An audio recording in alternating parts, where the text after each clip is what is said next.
వి gold trusted gold buyers. మీరు తాకట్టు పెట్టిన బంగారాన్ని విడిపించి ఈ రోజు ఉన్న మార్కెట్ ధరకు కొనబడును.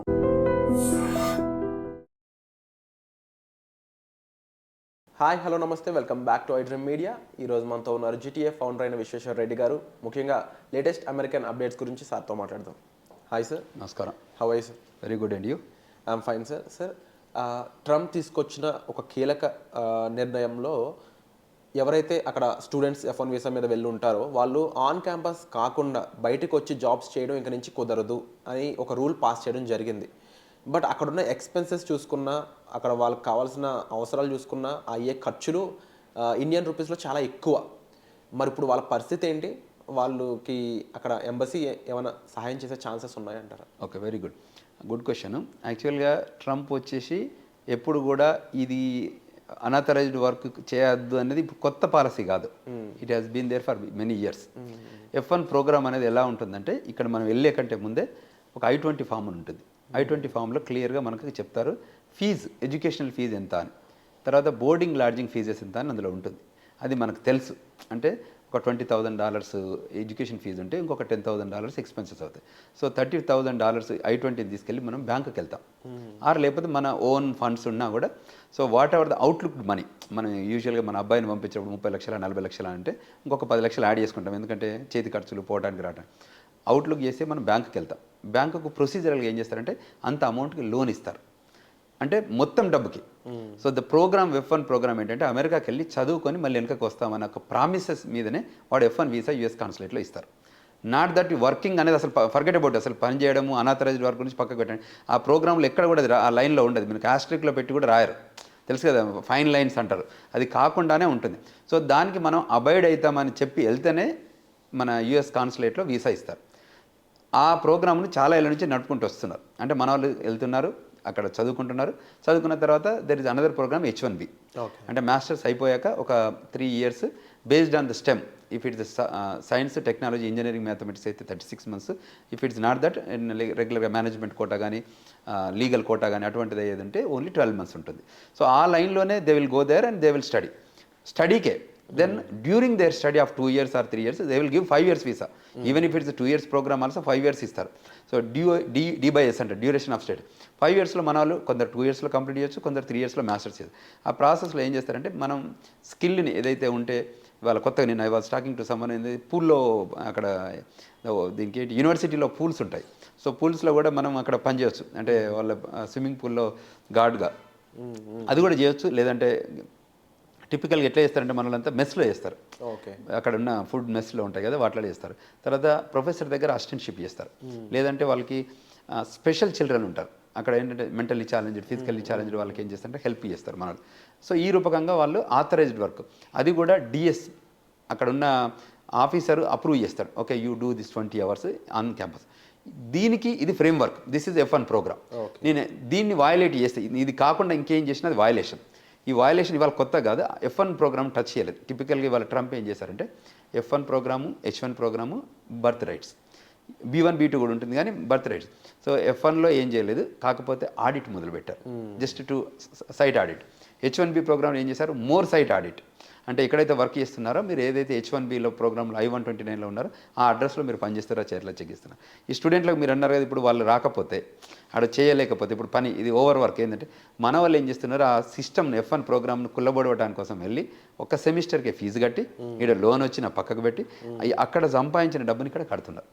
ఓకే, అది వయలేషన్ టోటల్. అర్థమైంది కదా, ఇప్పుడు క్లారిటీ ఉంది కదా. సో ఎక్కడైతే వాళ్ళు అసలు ప్రోగ్రామ్ వేరు, ఇక్కడ లోన్ ఇస్తారు. మీరు ఎంత 40 లక్షలు అయితే 40 లక్షలు లోన్ ఇస్తారు. కోర్సు డ్యూరింగ్ ఏ కోర్స్ ఏమి అడగరు డబ్బు, తెలుసు కదా. మాస్టర్స్ అయిపోయాకనే అది స్టార్ట్ అవుతుంది రీపేమెంట్స్. ఇటు చదువుకుంటుంటే కాదు. సో వీళ్ళు ఏదైనా దాన్ని పెట్టుకొని లోన్లలో రకరకాల గేమ్స్ ఆడి చివరికి ఇబ్బంది పెడుతున్నారు. వాళ్ళు ఇబ్బంది పడుతున్నారు, వాళ్ళ పేరెంట్స్ ఇబ్బంది. ఈ వయలేషన్ అవుతే అప్పుడే కాదు, వాళ్ళు ట్రాక్ చేస్తుంటారు, ఫైట్గా ఉంటారు. F1లో ఈ ప్రోగ్రామ్స్కి, అంటే ఏదైతే ఈ పిల్లలకు డబ్బు కట్టాలి అని అంటే ఫీజుకి ప్రిపేర్ అయితేనే అమెరికాకి రండి. ఫీజుకి ప్రిపేర్ కాకపోతే రావద్దు. అమెరికాలో కూడా వాషింగ్టన్ DCలో ఒక ఫీజు ఉంటుంది, అట్లాంటాలో ఒక ఫీజు ఉంటుంది, ఫ్లోరిడాలో ఒక ఫీజు ఉంటుంది, స్టేట్ యూనివర్సిటీస్ ఉంటాయి. తర్వాత స్కాలర్షిప్స్ కూడా ఇస్తారు. మీకు మంచి ఎబిలిటీ స్కిల్ ఉంటే go for the scholarship courses. You don't have to pay పని. మన వాళ్ళు ఏంటంటే ఇది ఒక ఫాల్స్ ప్రెస్టేజ్ వచ్చి మేమంతా అమెరికా వెళ్ళాలి, అమెరికాకి వెళ్ళి మేము ఏదో సాధించాలి, అమెరికాకి వెళ్తే ఎక్కువ డబ్బు వస్తుంది, కట్నాలు వస్తాయి, ఇంకే రకంగా అయితే ఇక్కడ సోషల్ ప్రైడ్ ప్రొఫైల్ క్రియేట్ అవుతుంది అనే ఉద్దేశంతోనే వస్తున్నారు. మిడిల్ క్లాస్ ఫ్యామిలీస్ నుంచి వాళ్ళ ప్రొఫైల్ ఏం లేకున్నా కూడా, డబ్బు లేకున్నా కూడా లోన్లో గవర్నమెంట్ స్కాలర్షిప్ వస్తే గవర్నమెంట్ స్కాలర్షిప్తో రండి, లోన్ రూపకంగా రండి. ఆర్ మీ పేరెంట్స్ అఫోర్డబిలిటీ అంటే if they can afford to send you and America అయితే రండి. కానీ ఇటువంటి వయలేషన్స్కి రావద్దు. వయలేషన్స్కి వస్తే టిపికల్గా దే విల్ ఇంకా ఎట్లా ఉంటాయి, పోర్ట్ ఆఫ్ ఎంట్రీలో ఒకసారి వచ్చి మాస్టర్స్కి వెళ్ళి మళ్ళీ ఇంట్లో పేరెంట్స్ చూడడానికి వెళ్ళి మళ్ళీ లోపలికి వస్తారు కదా, అప్పుడు ట్రాక్ చేస్తారు. ఎప్పుడైతే పోర్ట్ ఆఫ్ ఎంట్రీలో సిబిపి ఆఫీసర్ కూర్చుంటాడు, చాలా ఉంటుంది. యూనివర్సిటీ I-20 ఇస్తుంది, ఇక్కడ కాన్సులేట్ వీసా ఇస్తుంది, అమెరికాలకు రావడానికి సిబిపి ఆఫీసర్ అప్రూవల్ ఇవ్వాలి. సో ఎన్ని స్టెప్స్ ఉన్నాయో చూసారు కదా. అంటే ఒకప్పుడు ఇవన్నీ పట్టించుకోలేదు. ఇవాళ మేము ఎడ్యుకేట్ చేస్తున్నాం యాజ్ అన్ ఆర్గనైజేషన్గా కూడా. మేము సెమినార్స్, సింపోజిజమ్స్ చేసి okay these are the quality line items you need to follow.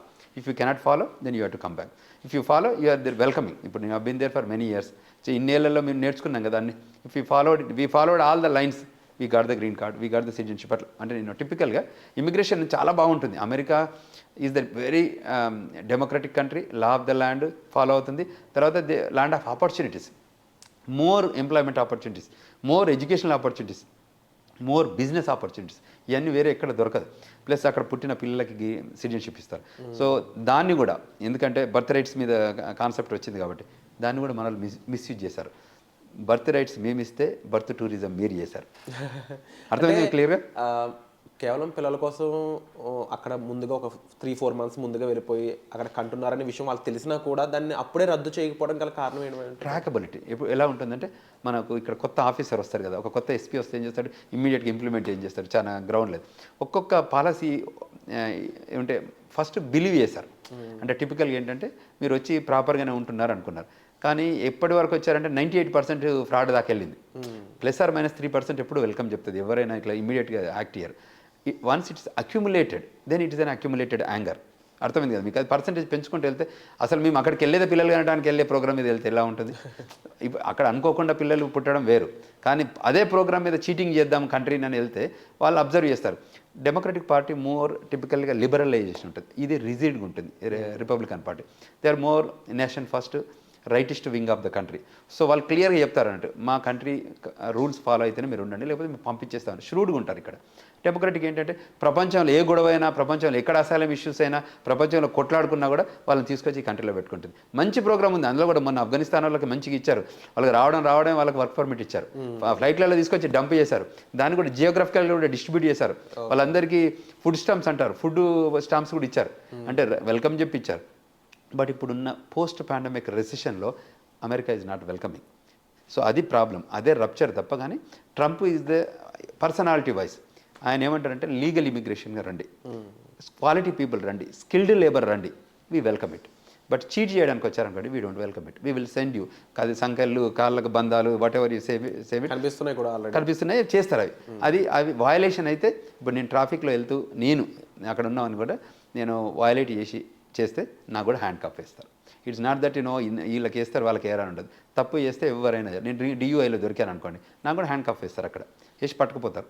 So in case నేను అనేది అరెస్ట్ చేస్తే ఎలా ఉంటుంది, ఇక్కడ కూడా ఏంటంటే వయలేషన్స్ క్లియర్గా ఏంటంటే అంతకుముందు లా ఆఫ్ ద ల్యాండ్ పూర్తిగా తెలియలేదు, ఇప్పుడు బాగా తెలుస్తుంది. కాబట్టి ఈ law of the land follow కావాలి. మేముంది, లా ఫర్మ్స్ ఉంది, నాన్ ప్రాఫిట్ ఆర్గనైజేషన్స్ ఉంది. ఏంటంటే we want to educate.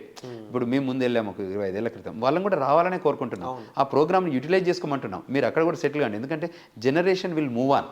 The new generation is marching towards to America. We want to welcome everyone. వాళ్ళు కూడా రావాలి, కష్టపడి చదవాలి.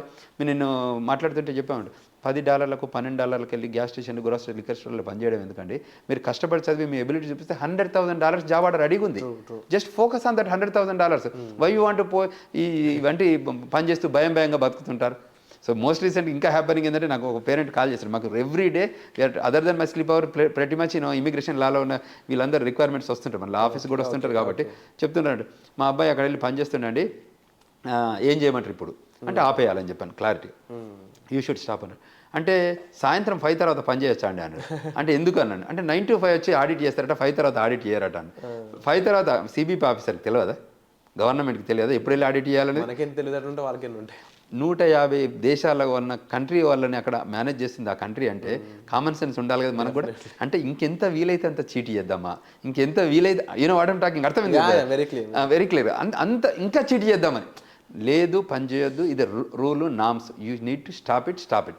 లేదంటే ఎప్పుడో దొరుకుతారు వాళ్ళు, ఇవాళ కాకపోతే రేపు కాకపోతే ఎల్లుండి దొరకడం. ఎందుకంటే పోర్ట్ ఆఫ్ ఎంట్రీ రాకుండా ఇండియాకి వెళ్ళి మళ్ళీ రాకుండా అయితే ఉండరు కదా. ఈవెన్ 10 ఏళ్ల తర్వాత కూడా వాళ్ళు వయలేట్ చేశారని వాడు గమనిస్తే 10 ఏళ్ళకు కూడా వాళ్ళు వీసా క్యాన్సిల్ చేసి పంపిస్తారు. యూఎస్ సిటిజన్షిప్ కూడా ఇంకా వినాలి ప్రేక్షకులు, అమెరికన్ సిటిజన్షిప్ న్యాచురలైజేషన్ సిటిజన్షిప్. ఇప్పుడు ఇండియాలో పుట్టి అమెరికా వెళ్ళిన వాళ్ళకి F1 కానీ H1 కానీ 140 కానీ 485 కానీ గ్రీన్ కార్డ్ కానీ సిటిజన్షిప్ తీసుకోవచ్చు. అమెరికన్ న్యాచురల్ సిటిజన్షిప్ వచ్చాక కూడా ఇఫ్ యూ వయలేటెడ్ అని అనుకుంటే మీ సిటిజన్షిప్ని కూడా క్యాన్సిల్ చేసి any time until and unless you born there. అది ఇప్పుడు ఆ బర్త్ సిటిజన్షిప్ కూడా ఇప్పుడు మొదలుపెట్టాడు. స్టే ముఖ్యంగా ఫస్ట్ రూల్ ఏదైతే స్టూడెంట్స్ ఆన్ క్యాంపస్ జాబ్స్ ఇది అయితే ముందు నుంచి ఉన్న రూలే, ఇప్పుడు కాస్త కఠినత్వంగా ప్రాపర్గా మేనేజ్ చేస్తూ దాన్ని యాక్చువల్గా ఎలా ఉందో దాన్ని అలా పాటించే విధంగా వాళ్ళు రూల్స్ మార్చడం జరిగిందని సార్ చెప్పడం జరిగింది. And at the same time ఎవరైనా సరే ఇల్లీగల్గా అక్కడ ఉన్నట్లు అనిపించినా, లేదంటే మీ ఫ్యామిలీ మెంబర్స్ ఫ్రెండ్స్ ఎవరైనా సరే అక్కడ ఉండడం అనేది ఇప్పుడు ఉన్న టైంలో కరెక్ట్ కాదండి. అండ్ దానికి సంబంధించి మీకు మరింత గైడెన్స్ ఇన్ఫర్మేషన్ కావాలనుకున్నట్లయితే మీరు సార్ లాంటి ఏ పర్సన్స్ని మీరు కాంటాక్ట్ చేయొచ్చు. ముఖ్యంగా స్టూడెంట్స్ అనే వాళ్ళు అక్కడ చీప్ లేబర్కి అలవాటు పడడం, లేకపోతే చిన్న చిన్న జాబ్స్కి అలవాటు పడడం కంటే కూడా మీ స్టడీ మీద ఫోకస్ చేయండి, మీ స్కిల్ సెట్ని గ్రో చేసుకోండి. స్టెమ్ స్టూడెంట్స్ ముఖ్యంగా మీకు చాలా ఫ్యూచర్ ఉంది, గ్రోత్ ఉంది. ఆర్టిఫిషియల్ ఇంటెలిజెన్స్ అనేది చాలా బిగ్ రేంజ్లో గ్రో అయ్యే ఛాన్సెస్ కనిపిస్తూ ఉన్నాయి. ఎంతోమంది H1s మీద వెళ్ళి అక్కడ $1 lakh అలా సంపాదిస్తున్న వాళ్ళు ఉన్నారు. ఆ కేటగిరీలోకి రీచ్ అవ్వడానికి ఎక్కువ మీరు ఫోకస్ చేసినట్లయితే you will see actual growth అనేది. సో వచ్చే ఎపిసోడ్లో మళ్ళీ కలుద్దామండి. మీకు ఎటువంటి గైడెన్స్ కావాల్సిన సార్ మీరు కాంటాక్ట్ చేయొచ్చు. Thank you so much. Thank you.